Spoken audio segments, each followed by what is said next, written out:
Diabetes attacks insulin-producing cells in the pancreas, so Julia wears an insulin pump and a fanny pack around her waist to manage her diabetes. There's a little wire, and then on this arm there's a tube.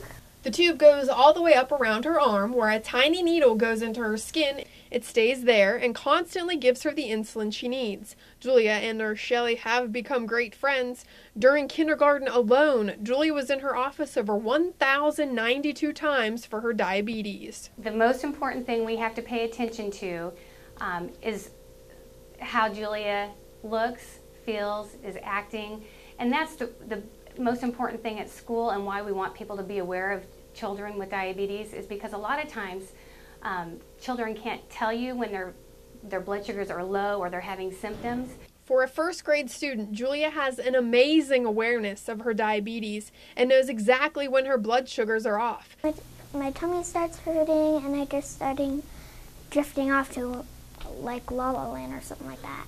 Anytime that Julia eats a meal or a snack, she must enter in the amount of carbohydrates within those foods, and the pump will calculate the right amount of insulin for her to have. Julia is in my office a minimum of 3 times a day, but a lot of times up to 4 to 5 times a day. She checks her blood sugars. If they're high, we go ahead and enter insulin, give her an insulin bolus right then to bring her blood sugar down into a normal range. Julia also gets a good balance of carbohydrate and protein snacks throughout the day to keep her blood sugars leveled out. Julia can eat what she wants, when she wants, for the most part. I think it's very important for parents to include their child in the management of their own diabetes as much as possible. Work together, try to develop that independence. Julia's mom says that it is very frustrating, and there are times when you feel like it's overwhelming. But if you just stick with the program, eventually it will become part of your day-to-day routine. Every year for the past 3 years, on April Fool's Day, Julia's family celebrates. We do something fun, whether it's go see a movie or, go out to dinner or go do something just to celebrate that she's healthy.